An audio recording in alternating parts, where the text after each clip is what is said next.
Assalamualaikum warahmatullahi wabarakatuh. Good evening to our audience. Dear Miss Imelda, as a lecturer in this course, and also all my friends. We hope that everyone will be healthy to this presentation can run smoothly until it's finished. This topic that we will discuss today is regarding the Victorian period.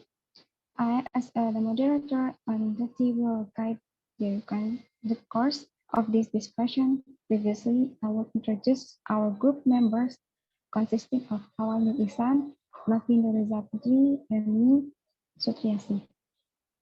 Okay, for the first discussion about the history of Victorian period by Awal Nur Ihsan. Awal Nur Ihsan, time and place are yours. Thank you, Kak Sutriasih. Now I'll explain the history of Victorian period. The Victorian era spanning the duration of Queen Victoria's rule from 1837 to 1901 is characterized by the expanding horizons of education and literacy, as well as by an increased desire of the people to question religion and politics.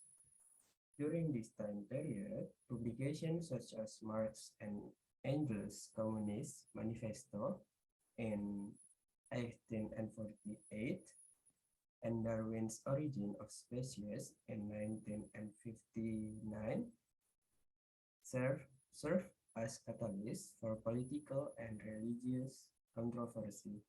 This new notion of government and science signal a turn from the idealism of the romantics to a more empirical worldview.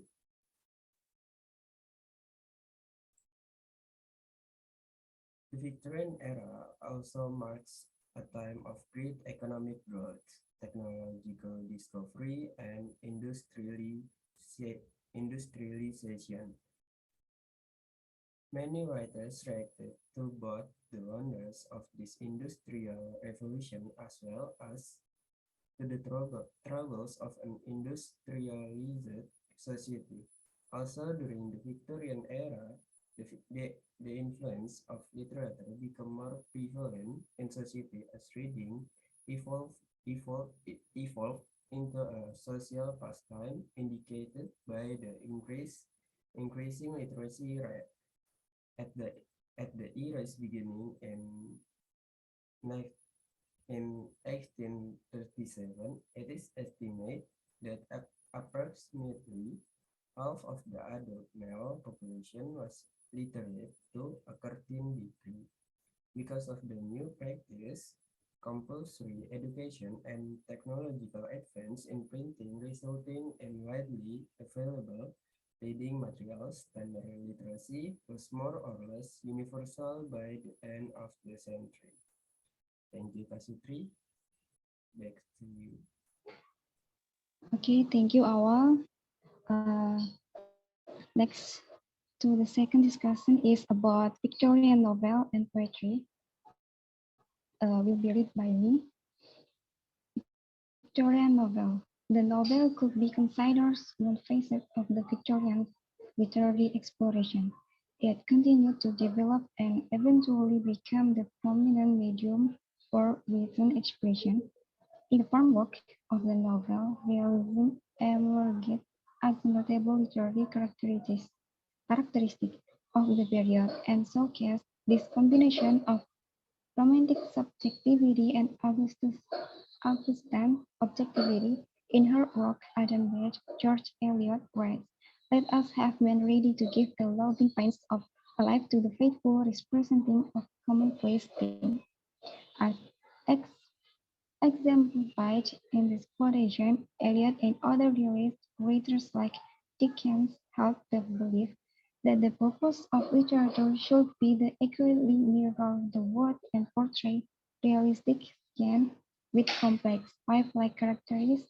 This movement illustrates the return to Augustan objectivity through the use of empiricism and observation of the surrounding world. Yet, the influence of the Romantic movement on Victorian pride, it seems, took the style uh, which they present this observation. Next, Victorian poetry. While the novel was the dominant form of literature during the Victorian era, poets continued to experiment with style and methods of storytelling in their poems. Example of the experimentation includes long narrative poems or epic poems and the dramatic monologue, as seen primarily in the writing of Robert Browning. Alfred Lord Tennyson, England's poet laureate for a majority of the Victorian age, exemplified poetry of this era with his use of the dramatic monologue, a more lyrical style, and a poetic voice that can be described as picturesque due, due to his use of description and mood creative imagery. Two other minor movements, the pre-Raphaelites and the aestheticism and decadence movement, development in relation to one another during the Victorian era. The first development when the pre-Raphaelites Brotherhood want to create art from the modern age by practicing techniques of precision and simplicity in their written work. The movement of aestheticism and decadence began as a reaction to the pre-Raphaelites. The members of this second movement believed, unlike the pre-Raphaelites, that literature and poetry should be more reflective. This movement influenced poets such as Yeats and Hopkins. Okay, uh, the last is about Victorian drama by Novi Nurezha. Now, Novi Nurezha, time and place are yours.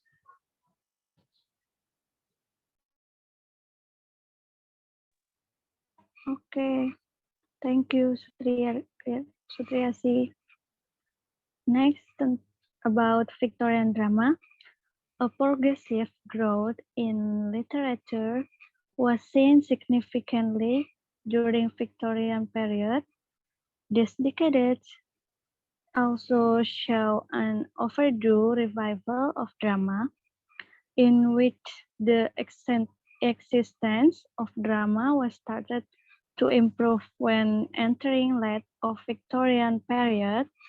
Along with that situation, Thomas William Robertson emerged as a popular drama writer at that time, besides the coming of Henrik Ibsen works in 1818.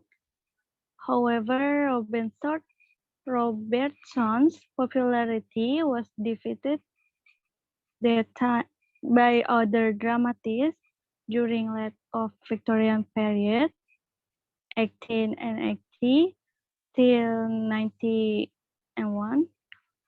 Drama writer like Oscar Wilde.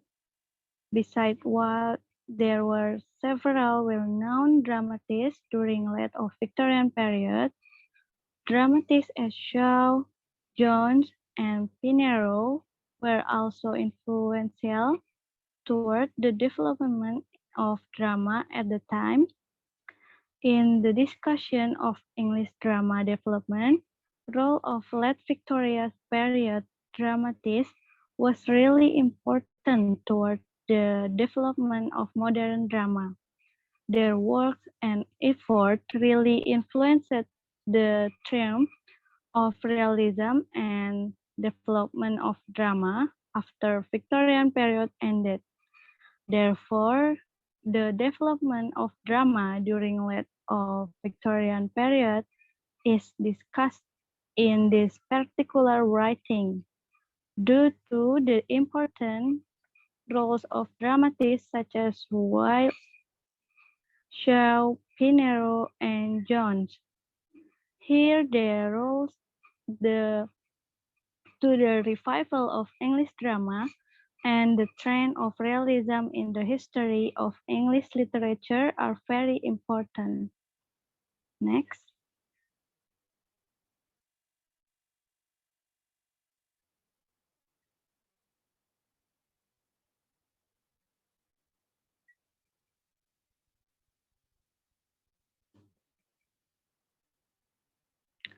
Okay, next conclusion.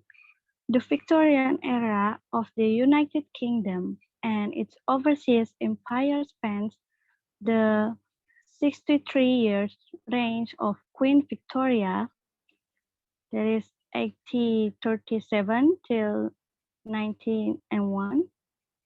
By this time, the role of the monarch was to reign rather than rule. Victoria served as figurehead for the nation. The period saw the British Empire grow to become the first global industrial power, producing much of the world's coal, iron, steel, and textile.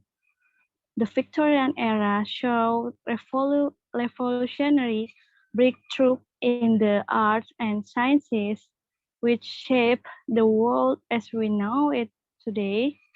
This transformation led to many social changes with the birth and spread of political movements, most notably socialism, liberalism, and organized feminism.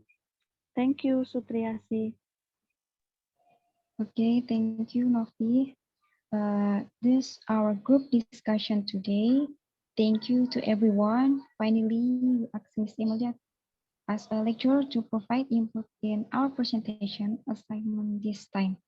Thank you. Wassalamualaikum warahmatullahi wabarakatuh.